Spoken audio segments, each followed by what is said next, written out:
Bonjour à toutes et à tous, c'est Stan pour le site etidia.com. Eh bien, on va parler aujourd'hui d'une valeur française, c'est Altarea. Voilà, donc là-dessus, une valeur très simple, pas un gros potentiel, mais voilà, dans ce qu'on a cherché, on s'est dit que c'était plutôt pas mal. Déjà, le contexte, la valeur a fortement chuté, de façon plus que les autres. Sur le cours, on a crack, on a pris une chute extrêmement impressionnante. Regardez, messieurs, dames, 50% de baisse. On était plutôt de l'ordre de 30 sur d'autres, sur celle-ci. Alors d'où on vient là-dessus, sur Altarea, on va dézoomer, voilà.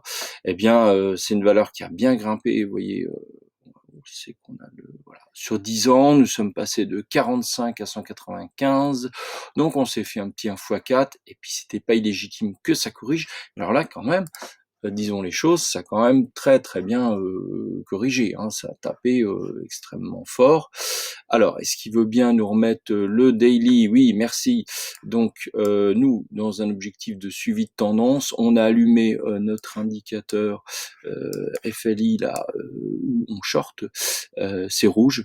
La ligne de tendance est également rouge. On est passé en dessous de la médiane de notre contexte, et je ne vois pas, c'est dommage, parce que le stochastique était aussi bien orienté. Donc, ce qui fait que j'ai pris déjà un petit peu position. Moi, je prends davantage de risques un peu au-dessus. On va se donner comme objectif les 113, hein, ça c'est voilà 10%, voire les 100, là ça nous ferait 20%. 10 et 20, je pense que ça peut être une idée assez sympathique.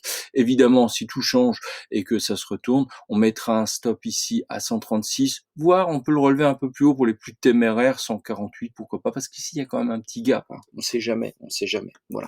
Eh bien, affaire à suivre, c'était Stan pour le site etidia.com. Suivez-nous sur YouTube et notre nouveau magazine Tendance que vous retrouverez sur YouTube notamment. Merci.